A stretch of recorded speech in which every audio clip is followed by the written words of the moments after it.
The theater commander, sir, Operation Lafiya Dole, Major General Loki Ibabo, the component commanders, principal staff officers, headquarters, theater command here present, formation commanders, commanding officers, senior officers, gentlemen officers, members of the press, ladies and gentlemen.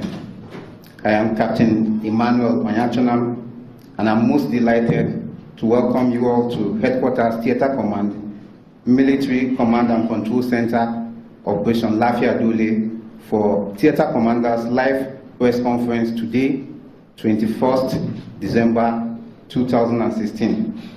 As you are all aware, the military is currently engaged in an operation to clear the remnants of Boko Haram terrorists from the depths of Sambisa forest, in line with the command's resolve to keep Nigerians public abreast with every development on the ongoing operation. That is the reason for this press conference. It is now my honor and singular privilege to most respectfully invite the theater commander, Operation Lafiya Dole, to kickstart the press conference. The theater commander, sir.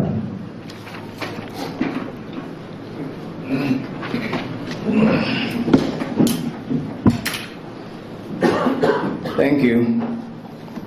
The Maritime and Air Component Commanders, Commander Army Headquarters Logistics Base 1,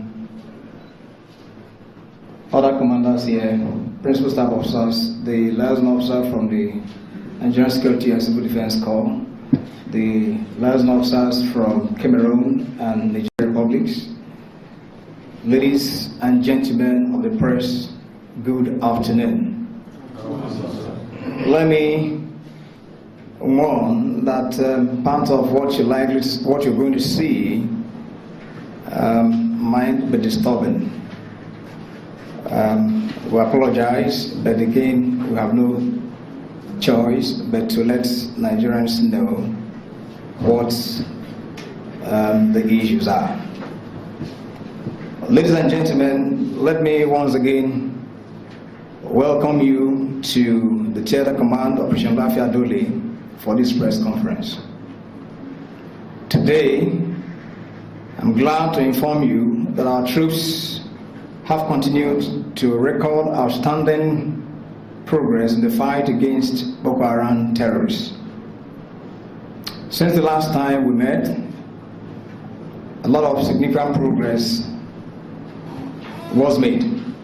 And so I intend to use this opportunity to update you or bring you up to speed what we have done since our last meeting. And I'll start with the update on Operation Rescue Final.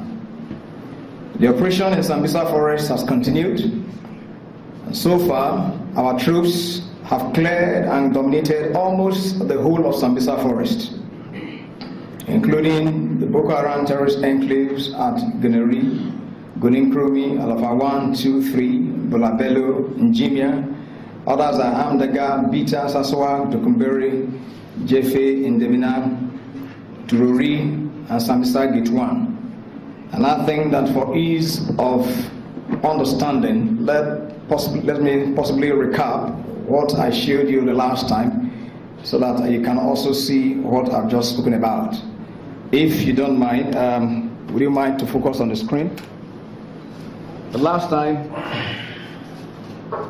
I told us of the axis of landmass, and then this gives you an indication where we are. And of course, I told you that the operation was from different fronts, from 4 fronts precisely. And so what we've done, very quickly, run through quickly. What we've done is to occupy the entire place. Now where I want you to focus attention right now is Camp Zero. As I speak to you, the troops have they are conducting operation in that general direction. I'm not going to give you further details because the operation is ongoing. And I just thought it's essential for you to have that understanding using the map. Now, again, of course, that is giving you, a bird's eye view of what Sambisa and environments, what they look like right on the screen. Okay, so let's make progress. Now, destruction of a vehicle-borne improvised explosive device. This, what you're also going to see, is part of the operation in Sambisa Forest. I mentioned it to a few of us, but of course, since this is a live, press briefing, I think the rest of the world may need to know. Following the attack on position at the harbor in Bulabelu on the 13th of December at about 15:41 hours, own troops conducted mob-up operation at the staging areas on the 14th. And during the mob-up operation, we discovered a vehicle-borne IED, and of course, what you could see from the screen, is a vehicle that was intended for the troops and their location, their harbor position. This is actually the harbor area, and so they came, and our vigilant troops used RPG-7 to take it out. What you find, these are cylinders. These are gas cylinders that have been opened up and filled with explosive, which Boko Haram thought they would use to come to destabilize our troops, but that was mistaken. And during that operation, a good number of them were killed and equipment recovered. Now, the equipment that was recovered, apart from GPMGs, FN rifles, ammunition, as well as RPG bomb, of course, you could see some of them right on the screen. Now, ambushed by our own troops. Own troops, again, conducted some ambush operations within the period, and I will run through them. On the 15th, at about 08:06 hours, own troops in conjunction with Vigilante sprang an ambush at Berema Farm along Gunuri Damboa Road. The troops in the process apprehended suspected Boko Haram terrorists and sympathizers comprising 20 men and 61 members of their families, as shown on the screen. And the suspects, of course, were relocated from Fulus village, which is north of Kafa village in Kaga local government area of Borno State. And they were relocated to Gunuri when they, of course, came under our ambush operation. And the suspects currently are undergoing interrogation.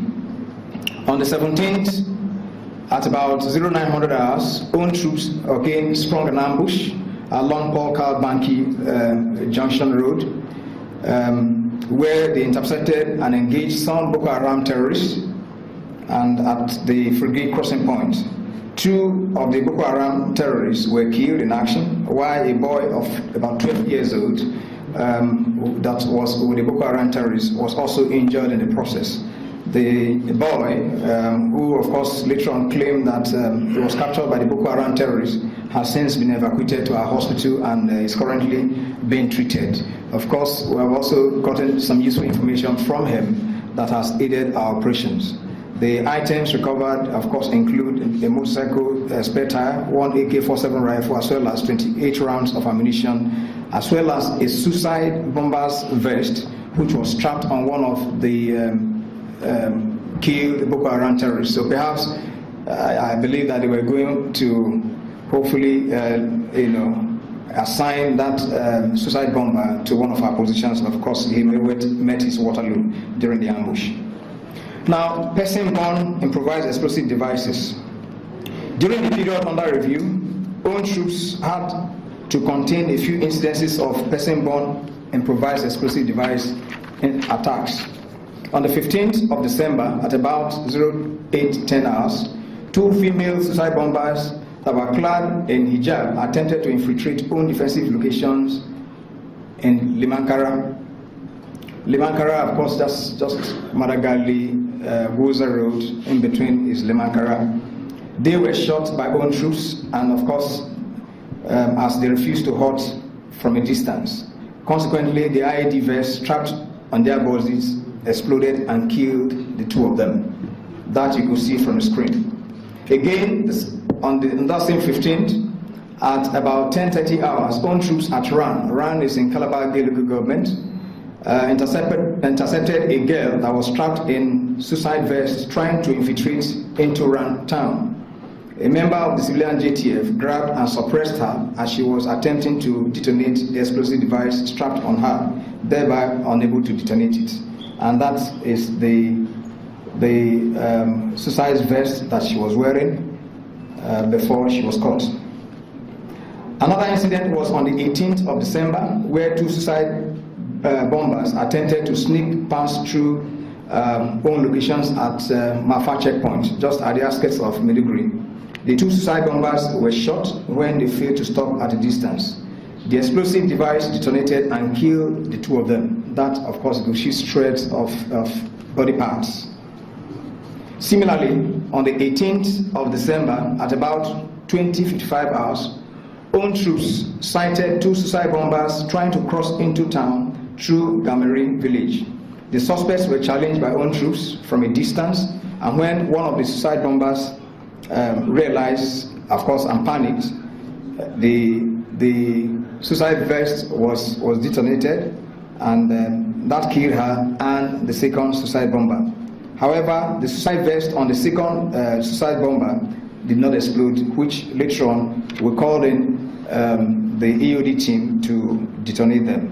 And apart from the two suicide bombers that were killed, 3 civilians were also wounded in that incident. The injured civilians were evacuated to Maiduguri General Hospital for medical attention.